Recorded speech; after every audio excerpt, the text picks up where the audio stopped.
आज हूँ एकाम्र वरिष्ठ नागरिक संघर नवम स्वर्णक्षेत्र उत्सव। प्रति वर्ष भाई ए वर्ष केदारगौर रिसोर्ट ठारे नवम वर्षर वार्षिक उत्सव अनुष्ठित होउछि।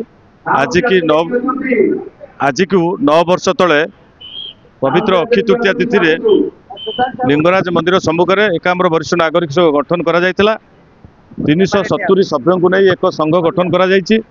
विभिन्न विकासमूलक कार्य, उन्नयनमूलक कार्य तथा गरीब जनसाधारण को साहाय्य करने ए संघ गठन करा जायछि। वृक्षरोपण, ब्लड डोनेशन कैंप, स्वास्थ्य शिविर ठू धरी विभिन्न कार्यक्रम हाथ को नहीं सफल रूपे संघ तार कार्यक्रम कर चलछि। ओडिशार सबुठार बृहत्तम संघ जोटार सभ्य संख्या 375 400 पाखापाखि हेलाणी। तेणु आम अनुष्ठान तार नवम स्वर्णक्षेत्र उत्सव आज पालन करा जाउछि। सबु विभिन्न अनुष्ठान सब सभ्य मान डका जाइछि। पुरस्कार सब दिज्व, सम्मानित करा जिवो। विभिन्न सम्मान आमर 25 कोटी सम्मान दि जाउछि आज समस्त सभ्य मान को।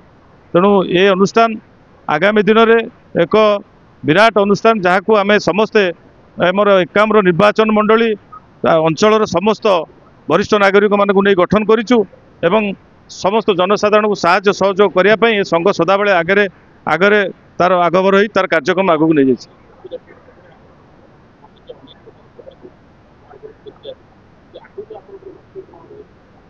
आमे प्रत्येक वर्ष छोट छोट पिला माननकु जो माने स्कूल रे भल पाठ पढ़ुछंती आमे तांकर भल मार्क रहिबा पय तांकु साहाय्य सहयोग जाई करूछु एवं सफाई कार्यक्रम करूछु। सबु टूरिस्ट स्पॉट सफाई कार्यक्रम करूछु। धौली हो, आमर लिंगराज मंदिर पेरीफेरी हो, केदारगौरी हो, आमे सफाई कार्यक्रम करूछु।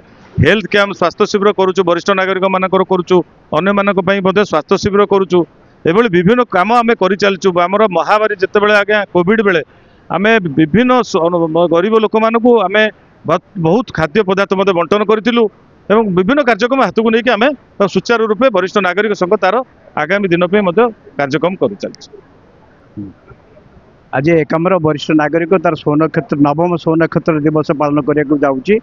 आम एकाम्र वरिष्ठ नागरिक संघर समस्त वरिष्ठ नागरिक मानक आम एकत्रित करने को चाहूँ। समस्त वरिष्ठ नागरिक जी जो था ना कहीं समस्त को एकत्रित करने को चाहूँ। जो वरिष्ठ नागरिक मैंने सदाबले चिंता करती चाकरी रिटायर्ड कले अवसर नेला से अवहेलित निष्पेषित बोली चिंता करती से आमको बाहर करने को आने पड़ो एवं से आम संगठित करुचु। आगामी मुख्य स्रोत सामिल करने को चाहूँ। यहीटा आम मुख्य उद्देश्य। आपण एका नुहति आम आपण सागर अच्छु, आपण सहित अच्छु, आपण सहयोग करने आम अच्छु। वरिष्ठ नागरिक आपण मैंने देखु ये वरिष्ठ नागरिक मैंने केते संख्या आज आसी उपस्थित अच्छा। आम खाली वरिष्ठ नागरिक मानक संगठित करूँ केवल वृक्षरोपण कार्यक्रम कहतु कि स्वास्थ्य कार्यक्रम कहतु से कथा ना। प्रत्येक कार्यक्रम में आम सामिल करने को चाहूँ। इवन अल्सो कलिकतार जो गणदुष्कर्म है तार विरुद्ध प्रतिवाद करने वरिष्ठ नागरिक मैंने रास्ता को बोलते जो प्रत्येक समाजपत्र पुष्टामन करता एवं वायनाड जो भूस्खलन होता से नीरव प्रार्थना करने शह शह वरिष्ठ नागरिक आसिक पहुँची नीरव प्रार्थना करने यही हूँ आम संगठन। एवं आपण मैंने आज देखु आम जदि नवम स्वर्णक्षेत्र उत्सव ये पालन करने को जाऊँ कि प्रत्येक हाथ में कला बैच पिंधि एवं आम ये टिके समय को अपेक्षा कर समस्ते उपस्थित रहीगले आम कैंडल जालिकी गोटे ये कर प्रतिवाद सभा करूँ। जो काश्मीर जो पहलगाम जो निरीह सरल पर्यटक मान को जो प्रकार अमानुषिक भाव में बर्बरचित भाव में जो मैंने आतंकवादी मैंने आक्रमण कले से उचित शिक्षा दि जाऊ। से आम कैंडल शोभा यात्रा करी जो मैंने मृताहत होती से समवेदना जनाई आज आम से कार्यक्रम हाथ को नहीं।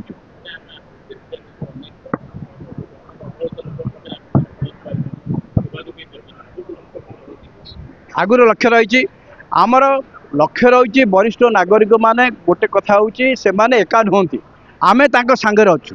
यहीटा हूँ सबुठ बर्तमान वरिष्ठ नागरिक मानकर विराट प्रश्न एवं आगामी दिन में आम कहूँ सरकार पाखे दाबी उपस्थापन करुँ। जो मैंने 60 वर्ष ऊर्ध रही से समस्त को आयुष्मान योजना सामिल करा जाऊ। कहीं वरिष्ठ नागरिक मैंने आपण मैंने देखिए जो प्रकार अवहेलित निष्पेषित होती समाज रे जो मैंने निज परिवार द्वारा अवहेलित होती से सुरक्षा देवार दायित्व होचे सरकार। तेणु सरकार 60 वर्ष ऊर्ध जो वरिष्ठ नागरिक मानक रहिले से सामाजिक सुरक्षा दि जाऊ एमानक स्वास्थ्यगत सुरक्षा दि जाऊ एवं प्रत्येक जगह हॉस्पिटल कहतु पुलिस स्टेशन कहतु प्रत्येक जगह से जमी सुरक्षा भाव में भल भाव में जीवन यापन करेंगे सुख स्वाच्छंद्य रे से सरकार दायित्व हूँ प्रथम कर्तव्य एवं ये दाबी आम निश्चित भाव में सरकार पाखे उपस्थापन करूँ। आज वरिष्ठ महासंघर सभापति साधारण संपादक आसिक पहुँची निश्चित भाव में जरिया आम सरकार पाखे दाबी उपस्थापन करूँ।